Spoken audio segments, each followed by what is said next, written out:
It was supposed to be just another ride home, but by morning, her body lay cold under the mossy blanket of Pine Creek woods. And the only person who saw her last? He called her Sis. What kind of brother does this? Welcome to Crime Files AI, where every lie is peeled back and the truth is laid bare. Subscribe and buckle in, because today we're unraveling a bond that went from brotherly love to bone-chilling betrayal.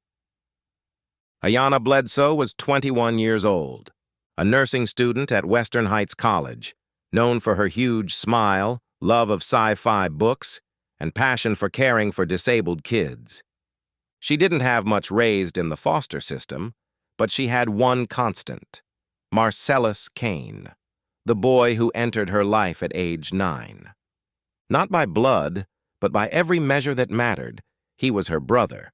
They called themselves twin souls. They had matching bracelets, his black, hers silver, inscribed with the words, "Always got you." But Aryana had no idea. That same promise would one day lead her to her grave. October 12th, 2023. Aryana had just finished a night shift. Exhausted, she texted Marcellus, "Can you come get me? Don't feel safe walking." At 2:13 a.m., security footage shows Marcellus's blue Saturn pulling up to her dorm. At 2:15, she gets in. She's never seen alive again. By 9 a.m., Aryana's roommate reports her missing. By noon, search dogs are out, and at 5:42 p.m., her body is found face down in Pine Creek woods, bruised, bloodied, and barefoot. But here's the thing. There were no signs of struggle, no DNA, and her phone had been wiped. It looked like a ghost had done it. The investigation quickly circles back to Marcellus. He was the last one with her. But his alibi? "I dropped her off at the gas station to meet someone. She said she was fine." Weird. Aryana's closest friends said she'd recently gotten distant from Marcellus. He'd become possessive, jealous of her new boyfriend, even showing up to her school just to check in. But it gets darker. Detectives recover Aryana's old laptop. In it, they find a journal entry from 2 months prior. "I love Cell. I always will. But he's changed. Sometimes I feel like he wants more than just family." What kind of brother crosses that line? Digital forensics begin to work. Her phone may have been wiped, but her smartwatch wasn't. Heart rate data showed something terrifying. From 2:15 to 2:26 a.m., her heart rate spiked to 175 beats per minute. Then, it flatlined, which means she died 11 minutes after entering that car. Marcellus is brought in again. He's calm, rehearsed, but something's off. When detectives press him, he says, "We fought about her leaving town. I told her it felt like she was leaving me behind, but I didn't hurt her." Then, a break. A local wildlife camera near Pine Creek Woods catches headlights at exactly 2:42 a.m. It's a Saturn. License plate, blurred but partially visible. Enough for confirmation. Marcellus's car. It seems like an open and shut case. But then, Aryana's blood toxicology comes back. And it's not just bruises. She had traces of a rare sedative, MX73, an experimental drug tied to early-stage memory suppression research, a sci-fi drug that had only been in private trials. How did it end up in her system? Turns out, Marcellus wasn't just a part-time mechanic. He was interning at Neuronova Labs, a biotech startup testing MX73 for trauma patients. He had access. And guess what? Neuronova's database shows that 4 vials went missing the same week Aryana died. He wasn't just trying to kill her.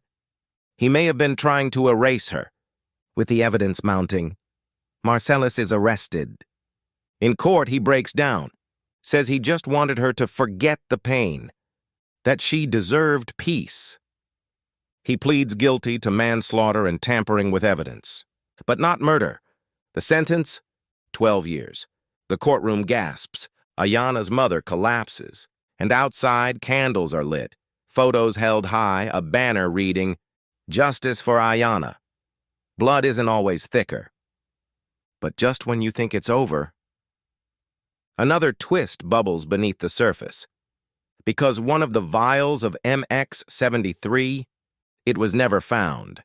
And 2 weeks after Marcellus is sentenced, another woman, same age, same look, same last name, goes missing in another state. Last seen, getting into a car with someone who called her sis. Was Aryana the only target? Is Marcellus hiding more than just a murder? And who is the next sister on his list? Only on Crime Files AI. Subscribe now before the next victim vanishes. She looked just like Aryana. Same hair, same smile, same scar near her chin. And just like Aryana, she vanished into the night. No signs of a struggle, only a haunting final message on her phone. He said he's my brother. I feel safe. But this time, there's one difference. She didn't die. At least, not yet. The second sister, victim profile. Name, Talia Bledsoe, age 23. Location, Wichita Falls, Texas. Occupation, veterinary assistant. No known ties to Aryana, except one. They both grew up in the foster system in Missouri. And when police dig deeper, they find a chilling link. Both girls were placed, years apart, at the same group home, Everlight Youth Center. Both knew Marcellus Kane. And in Talia's intake file, a scribbled name appears on the emergency contact line. M. Kane, Big Bro. Talia was last seen on March 4th, getting into a black Dodge Neon after leaving work. The car wasn't hers, and she never made it home. Police retrace her last digital steps. Her final GPS ping leads them to a remote area outside Archer County, near a disused grain mill. Inside, they find signs of a struggle, and a single object resting on the ground, a silver bracelet, inscribed with the same words, "Always got you." Marcellus has been behind bars for over 4 months. So how could this be him? Derek Kane. Age 29, Marcellus's biological brother, someone no one knew existed, not even Aryana. Court documents show Derek was institutionalized at age 16 after a violent incident in Missouri. He vanished from the system at 18, no paper trail.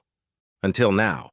Turns out Derek had recently started using a new alias, Mark Rivers, and one of his known addresses was just 3 miles from the group home Aryana and Talia lived in.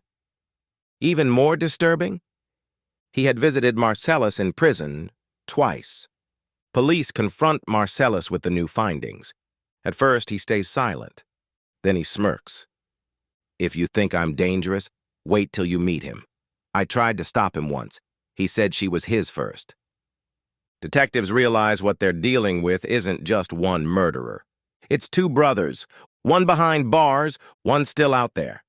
And their twisted bond, it all goes back to Neuronova Labs. Neuronova wasn't just testing memory suppression. Internal documents leaked by a whistleblower reveal a chilling project. Project Exodus, a secret trial designed to use synthetic memory encoding for trauma survivors. The goal? To implant safe memories to override real, painful ones. Derek Kane was one of the earliest test subjects.